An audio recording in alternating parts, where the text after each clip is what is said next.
On December 21, 2022, President Volodymyr Zelensky addressed a joint session of Congress. Zelensky received many standing ovations during the speech, as he emphasized Ukraine's determination in its war against Russia. He compared Ukraine's fight to American soldiers' battle against Nazis in the Battle of the Bulge.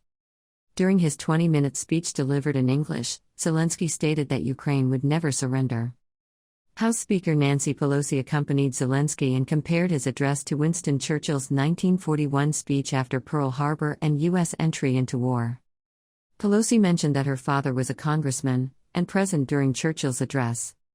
Former Congresswoman and presidential candidate, Tulsi was very uncomfortable with the speech. Here's what she had to say. There was so much that was deeply disturbing about that speech and how most members of Congress reacted with applause, with adoration,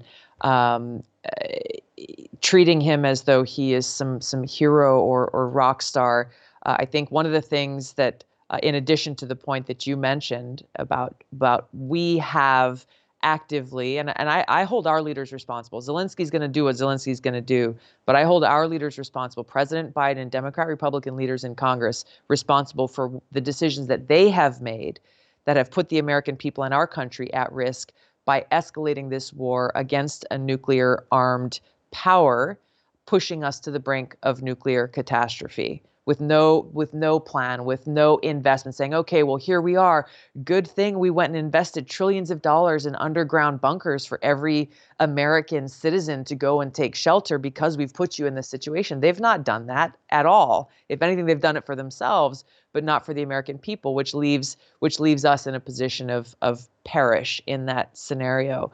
But the other thing, in addition to that was so disturbing about his speech was how he spoke about freedom and he spoke about democracy. And he's not only putting himself in the position as being this champion of democracy around the world, but our own leaders have lionized him and made this whole war about, well, we have to defend democracy and freedom in Ukraine, or else democracy and freedom in the world will be assaulted or attacked.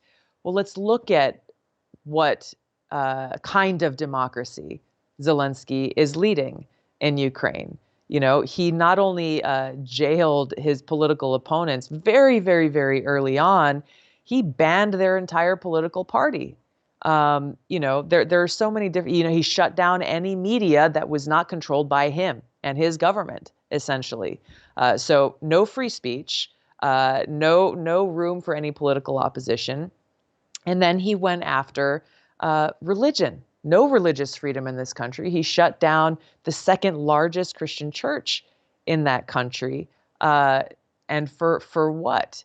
Under the guise of democracy and freedom? How is this representative of the kind of democracy that our founders envisioned? It doesn't. And so what I reflected on, what I think every American should think about is they watch this.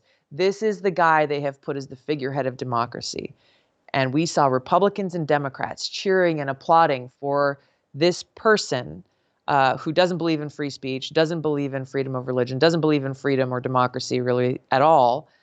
And so we should not, therefore, then be surprised. If this is what they believe democracy is, then we shouldn't be surprised at the kinds of things that they're doing to undermine our own freedoms here at home and our own democracy here at home, because it's happening. It's not a question at this point. And this should be alarming for everybody, and not surprising that this is the direction that they're taking, which is not representative of democracy at all. It's more representative of a dictatorship or an authoritarian government.